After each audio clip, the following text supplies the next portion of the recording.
De volta com o programa Encontro Marcado, nós estamos falando hoje de declaração de imposto de renda. Nós estávamos falando, Clarice, sobre a questão por que o contribuinte cai na malha fina. E o que é malha fina? Como é isso que funciona? Olha, para cair na malha fina, você tem que declarar de forma incompatível com o que o seu empregador informou, né? Ou você tem um acréscimo patrimonial incompatível com a sua renda. Aí, como eu disse, se eu tenho uma casa de 1 milhão e a minha renda foi 100 mil, vou cair na malha, certamente vou cair na malha. Outra coisa, o meu empregador manda informação dizendo que eu recebi 100 mil reais, tive o desconto na fonte de tanto, e tanto, e tanto. E eu vou lá, não sei porquê, eu declaro de forma diferente. Caio na malha. Aí eu próprio posso acompanhar o andamento do processamento da declaração e ele diz, você esqueceu alguma coisa. É bem essa mensagem que aparece. Veja, você esqueceu alguma coisa.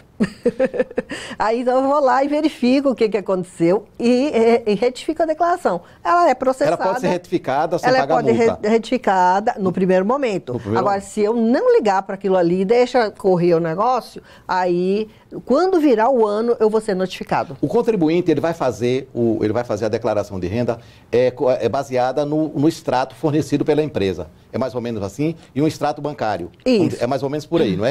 Todo final do ano, os bancos e as empresas também, elas mandam um informe de rendimentos, que lá tem tudo detalhadinho. Inclusive nos bancos, só falta eles dizer a linha que eu devo lançar. Todo o movimento. Aquele movimento que ele me apontou lá. Rendimentos não tributáveis, rendimentos isentos, que é no caso da caderneta de poupança, né, que é isento. Ela é isenta, não entra. Não, mas eu tenho lá um lugarzinho para eu declarar. Os tributados exclusivamente na fonte, que são as aplicações financeiras.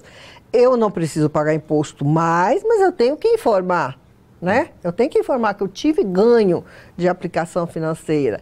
E eu tive também, tenho que informar o saldo em 31 de dezembro, porque esse aí vai compor o meu patrimônio. E aí é como eu digo, se eu tiver muito dinheiro no banco e não tiver renda, também é um fator, né? Agora, eu acho interessante de malha. Como é que existem tantas coisas, tantas pessoas, pessoa que se enrica rapidamente, essas questões de corrupção, dessas máfias que existem, e a Receita não pega isso.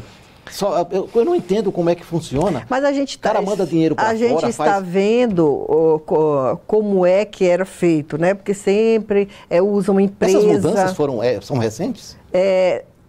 Esses cruzamentos já vêm há mais de 5 anos. Mas o que acontece é que essas pessoas na corrupção, eles usam empresas de fachada. Aí, por exemplo, eu tenho uma empresa prestadora de serviço e eu digo que prestei um serviço para você de 100 mil, 200 mil e pago o imposto. Só que na verdade, não ocorreu esse serviço. Mesmo ele pagando o imposto? Mesmo ele pagando, não ocorreu esse serviço, não houve de fato esse serviço. Mas foi uma forma dele me transferir dinheiro. E o outro emitiu um documento dizendo que fez uma transferência bancária para mim. E esse dinheiro era para cobrir, a gente está vendo aí agora, nesse caso, né, Exatamente. do Coronel Lima lá. Exato. A gente está vendo isso aí. Então, isso aí demora. E só é percebido se houver uma investigação, porque tem coisas que vai passar incólume.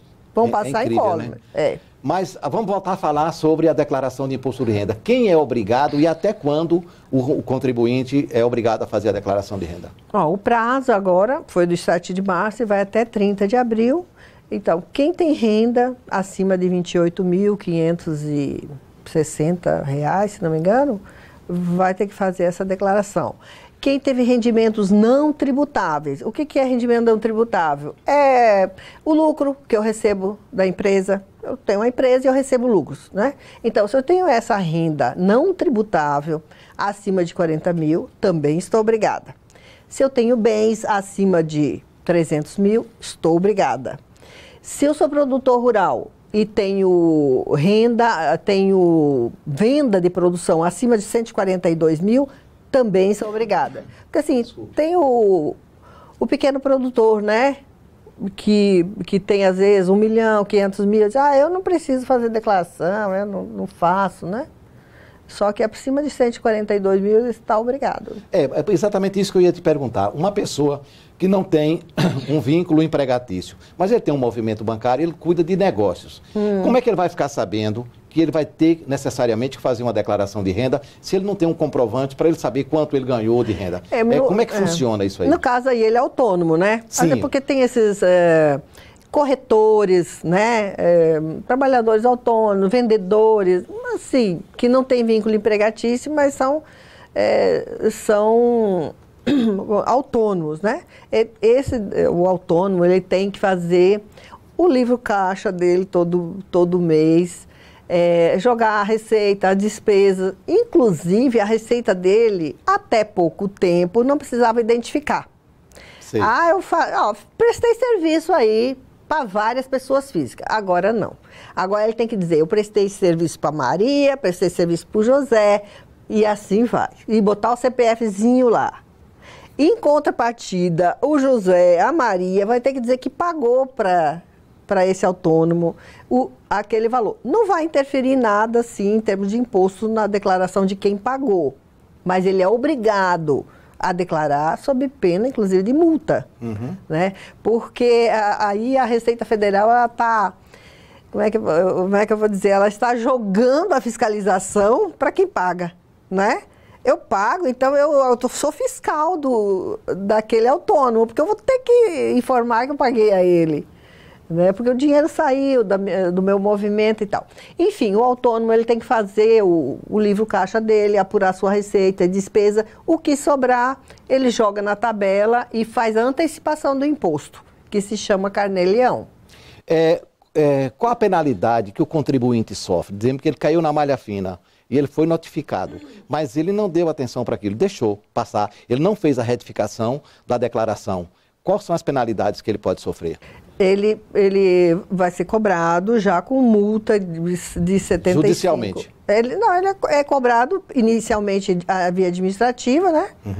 Manda a cobrança para ele, se ele não se manifestar, vai para a dívida ativa, né? Se de lá, vai para a execução e por aí afora. Ele não escapa, não tem jeito.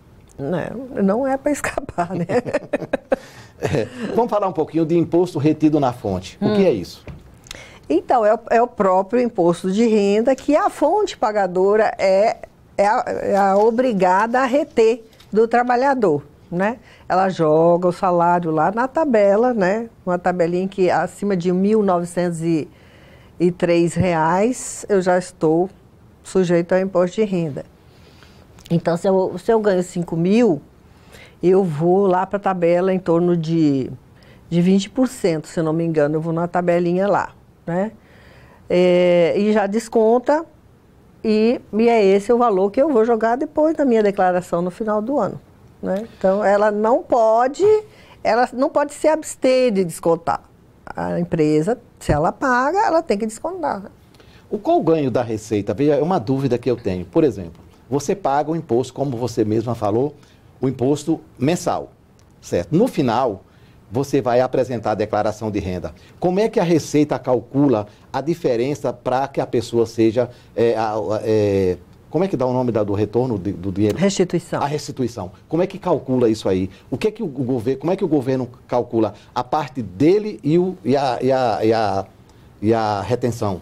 Então, tem uma tabela mensal, né? Quem ganha de 1.900 a 2.000 é tanto por cento. De 2.000 tem uns percentuais. Tanto por cento. Certo. Só que existe uma tabela anual, né? Quem ganha até 30 e poucos mil é 7,5, de 30 a 40 e tantos é 15. E assim é o imposto progressivo, né? Normalmente, se eu não tenho despesa nenhuma para abater, eu posso usar o desconto presumido, né? Aquele simplificado, que é 20% da receita minha, limitada a 16.600 e uns quebrados. Então, eu vou ter esse abatimento da minha renda global, né, no final do ano, que durante o mês eu não tive, né? Então, assim, tecnicamente, se eu tenho uma fonte pagadora, a tendência é eu ter uma restituição pequena ou média, tem restituição, né? É feito dessa forma, é como se fosse um adiantamento, né? Para o governo, um adiantamento que depois ele é exatamente o que eu pensei. Nesse adiantamento, você adianta, você paga e depois você restitui. Isso, mas lógico que eu sofro toda a tributação lá. Mas de qualquer forma também o governo tem um percentual que fica para ele. Sem dúvida, bem significativo, bem significativo. É assim, eu acredito que essa questão, esse ajuste é uma questão assim para diminuir um pouco a desigualdade na tributação. Né? Porque deve ser por aí. Existe muita desigualdade na tributação. Qual a destinação específica do imposto de renda onde o governo destina? Mas daqui a pouquinho, depois do nosso intervalo.